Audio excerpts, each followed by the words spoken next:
நம்முடைய அடிமைத்தனத்திலிருந்து நம்மை விடுவிக்க வல்ல தேவனுக்கு துதியும் கனமும் உண்டாகட்டும். இந்த நாளுக்கான ஆதார வசனங்கள் ஜெபிக்க நெகேமியா 9:36 நாங்கள் அடிமைகளாயிருக்கிறோம், இதோ பலனையும் நன்மையையும் அனுபவிக்கும்படி நீர் எங்கள் பிதாக்களுக்கு கொடுத்த இந்த தேசத்தில் தானே நாங்கள் அடிமைகளாயிருக்கிறோம்.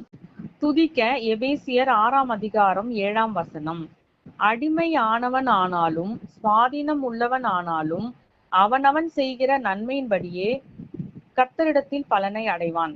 நன்மையான பலனை நமக்கு தர வல்லவராயிருக்கிற கர்த்தரை நோக்கி இந்த நாளில் அவருடைய பிள்ளைகளாகிய நாம் ஜெபிக்க வேண்டியது, கர்த்தர் நமக்கு தந்த தேசத்தில் நமக்கென்று வைத்திருக்கிற நன்மையானவைகளை நாம் சுதந்திரித்துக் கொள்ள நம்மை தகுதிப்படுத்த வேண்டும் என்றும், நமக்கென்று வைத்திருக்கிற நன்மைகளையும் ஆசீர்வாதங்களையும் ஒரு நாளும் நாம் இழந்து போகாதபடிக்கும், அது நம்முடைய எல்லையை தாண்டி போகாதபடிக்கும் கர்த்தர் நம் மீது கிருபையாயிருந்து அவைகளை சுதந்திரித்துக் கொள்ள நமக்கு கிருபை செய்ய வேண்டும் என்றும் இந்த நாளில் காத்திருந்து ஜெபிக்கலாம்.